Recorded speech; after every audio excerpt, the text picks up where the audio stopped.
नमस्कार। सूचना एवं जनसंपर्क विभाग की प्रस्तुति हिमाचल बुलेटिन में आपका स्वागत है। पेश हैं आज के समाचार। पौंग क्षेत्र विकास बोर्ड की पहली बैठक की अध्यक्षता आज शिमला में मुख्यमंत्री श्री जयराम ठाकुर ने की। इस अवसर पर श्री जयराम ठाकुर ने कहा कि पौंग जलाशय में paragliding, parasailing, water scooter, kayaking, speed boat, cruise boat, water zorbing balls, house boat, shikara, floating jetty और फ्लोटिंग रेस्टोरेंट जैसी खेल गतिविधियां आरंभ करने के लिए भाखड़ा ब्यास प्रबंधन बोर्ड से मंजूरी ली जानी चाहिए।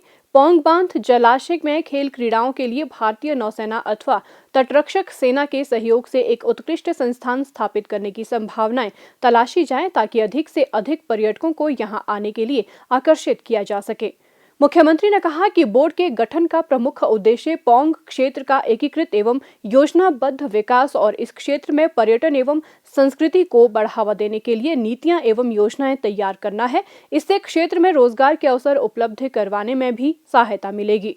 उन्होंने कहा कि पौंग बांध को नई राहें नई मंजिलें योजना के अंतर्गत भी विकसित किया जाएगा। इस योजना के अंतर्गत 7 करोड़ 96 लाख रुपए व्यय किए जा रहे हैं ताकि पौंग बांध को प्रदेश के प्रमुख पर्यटक आकर्षण के रूप में विकसित किया जा सके। श्री जयराम ठाकुर ने कहा कि क्षेत्र में स्वीकृत गतिविधियां क्रियान्वित करने के लिए कारगर कदम उठाए जाने चाहिए। पर्यटन परियोजनाओं के निष्पादन में निजी निवेश को आकर्षित करने की दिशा में भी प्रभावी कदम उठाने की आवश्यकता है। उन्होंने कहा कि पौंग बांध विकास बोर्ड को सुदृढ़ बनाने के लिए समुचित कदम उठाए जाएंगे। पौंग बांध क्षेत्र के साथ बेहतर सड़क सुविधा उपलब्ध करवाई जाएगी ताकि पर्यटक यहां आने के इच्छुक हों। श्री जयराम ठाकुर ने एशियाई विकास बैंक द्वारा वित्त पोषित 8 करोड़ 33 लाख रुपए की परियोजना के पहले भाग के कार्यान्वयन में बरती जा रही ढील पर असंतोष व्यक्त करते हुए कहा कि इस मामले की जांच की जाए।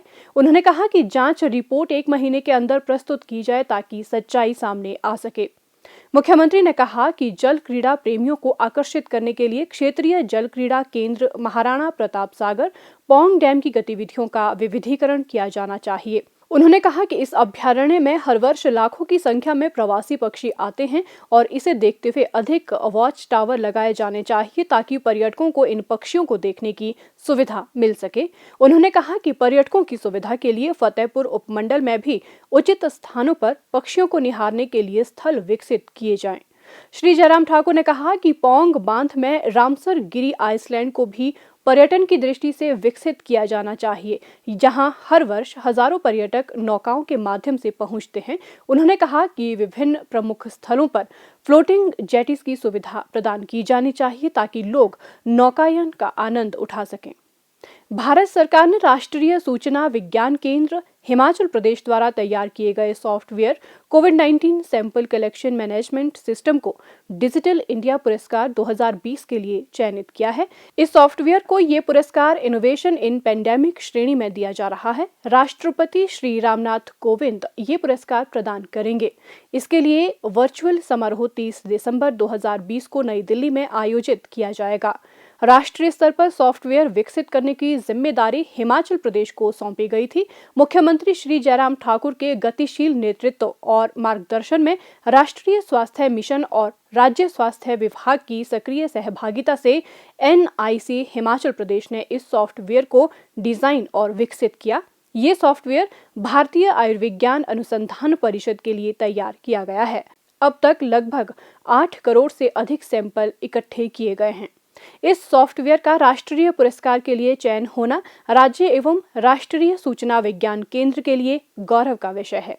3 अक्टूबर 2020 को अटल टनल रोहतांग के लोकार्पण के बाद इस टनल को देखने के लिए प्रतिदिन भारी संख्या में पर्यटक आ रहे हैं। प्रदेश सरकार ने पर्यटकों की सुविधा के दृष्टिगत मनाली से लाहौल स्पीति तक यातायात की सुचारू आवाजाही के लिए व्यापक प्रबंध किए हैं। ये सुनिश्चित किया जा रहा है कि देश के विभिन्न भागों से यहाँ आने वाले पर्यटकों को किसी असुविधा का सामना न करना पड़े। गत रविवार को अटल टनल रोहतांग में दोनों छोर पर 5000 से अधिक वाहनों का आवागमन हुआ। ये एक दिन में यहां आने वाले वाहनों का सर्वाधिक आंकड़ा रहा। लाहौल स्पीति की ओर से 2800 वाहनों का आवागमन पंजीकृत किया गया, जबकि लाहौल स्पीति से 2650 वाहन मनाली की ओर आए। अटल टनल रोहतांग बहुत ही कम अवधि में देश भर में प्रमुख पर्यटक गंतव्य बनकर उभरा है। पर्यटक बर्फ से आच्छादित लाहौल घाटी को देखने के लिए उमड़ रहे हैं और अटल टनल रोहतांग में विशेष रुचि दिखा रहे हैं। ये सुनिश्चित किया जा रहा है कि यहां से गुजरने वाले लोगों को किसी भी प्रकार की असुविधा का सामना न करना पड़े और पर्यटक यहां से मधुर स्मृतियों के साथ वापस लौटे। और अब कोविड-19 महामारी के दृष्टिगत मुख्यमंत्री श्री जयराम ठाकुर का प्रदेशवासियों के नाम संदेश। नमस्कार। कोरोना के इस संकट में आप सबका बहुत बड़ा बहुमूल्य सहयोग हमको प्राप्त हुआ है, लेकिन इन दिनों जिस प्रकार से मामलों में बढ़ोतरी हो रही है, हमको और भी सजग और सावधान होकर के काम करने की आवश्यकता है। मैं आपसे विनम्र निवेदन करना चाहूंगा कि संक्रमण को रोकने के लिए जो सावधानियां हमने बताई हैं उनका आप पालन करें। सबसे पहले तो मैं यही निवेदन करना चाहूंगा कि अनावश्यक रूप से हम भीड़ वाले इलाके में जाने से परहेज करें। कहीं भी किसी भी कार्यक्रम में, चाहे वो शादी है, चाहे वो धार्मिक आयोजन है, चाहे आपके परिवार में कोई कार्यक्रम है, 50 से अधिक संख्या किसी भी सूरत में वहां नहीं होनी चाहिए। कोई भी व्यक्ति मास्क के बिना घर से बाहर ना निकले। अपने हाथ धोते रहें और सैनिटाइजर का भी इस्तेमाल करें। इसके अतिरिक्त 2 गज की दूरी बहुत ही जरूरी, जो आदरणीय प्रधानमंत्री जी के एक आग्रह है, उसका भी हम पालन करें। हम ये चाहते हैं कि आप स्वस्थ रहें, आपका परिवार स्वस्थ रहे। हिमाचल प्रदेश को कोरोना मुक्त करने के लिए आप सबके सहयोग की बहुत आवश्यकता है। आप सबका सहयोग और समर्थन हमेशा हमको मिला है। इसी विश्वास के साथ बहुत बहुत धन्यवाद। नमस्कार। प्रदेश में कोरोना संक्रमण की जांच के लिए आज 2180 लोगों के सैंपल लिए गए, जिनमें से 823 लोगों की रिपोर्ट नेगेटिव पाई गई है, जबकि 1330 लोगों की रिपोर्ट आना बाकी है। अभी तक 7,38,551 लोगों की जांच की जा चुकी है, जिनमें से 6,82,383 सैंपल की जांच नेगेटिव पाई गई है। प्रदेश में कुल 54,531 लोगों में कोरोना वायरस के संक्रमण की पुष्टि हुई है, जिनमें से 49,909 लोग इस बीमारी से ठीक हो चुके हैं और 3,667 व्यक्ति उपचाराधीन हैं।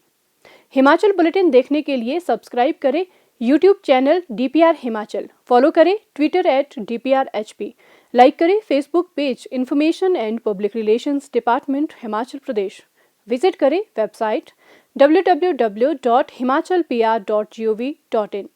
इस अंक में इतना ही। कल फिर होगी मुलाकात। दीजिए इजाजत। नमस्कार।